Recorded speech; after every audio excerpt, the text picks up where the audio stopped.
mệt mỏi, chỉ có em ở bên là người mang đến cho anh những tiếng cười.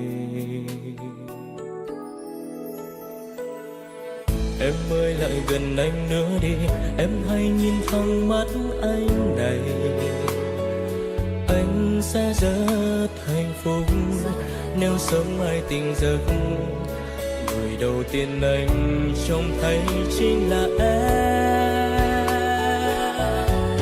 Làm vợ anh nhé, anh có một bờ vai đủ rộng, một vòng tay ấm, một trái tim luôn thấu hiểu em. Làm vợ anh nhé, anh sẽ luôn là người che chở, mang đến cho em sự bình yên. Dù mai mưa nắng, anh sẽ luôn là người dẫn lối. Buồn vui gian khó đã có anh ở đây sẽ chia, chẳng cần em phải lo lắng hay bận tâm điều gì. Bao giờ hãy hứa trọn đời yêu anh nhé.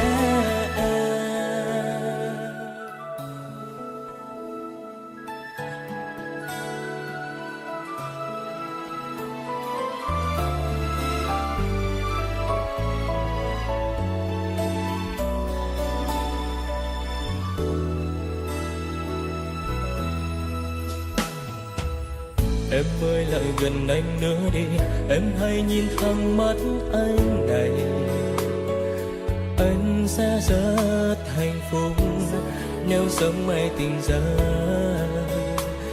người đầu tiên anh trông thấy chính là em.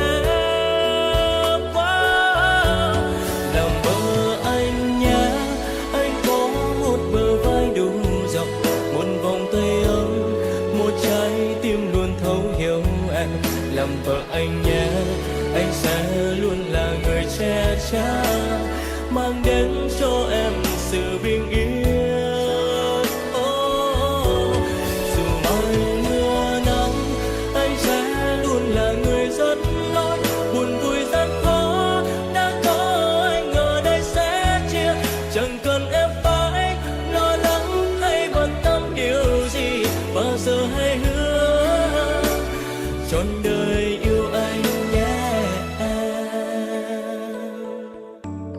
Làm vợ anh nhé, anh có một bờ vai đủ rộng, một vòng tay ấm, một trái tim luôn thấu hiểu anh. Làm vợ anh nhé, anh sẽ luôn là người che chở, mang đến cho em sự bình yên.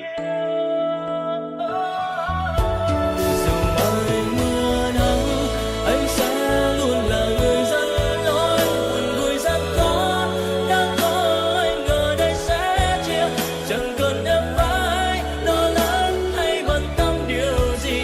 Chỉ cần em hứa trọn đời yêu anh. Làm vợ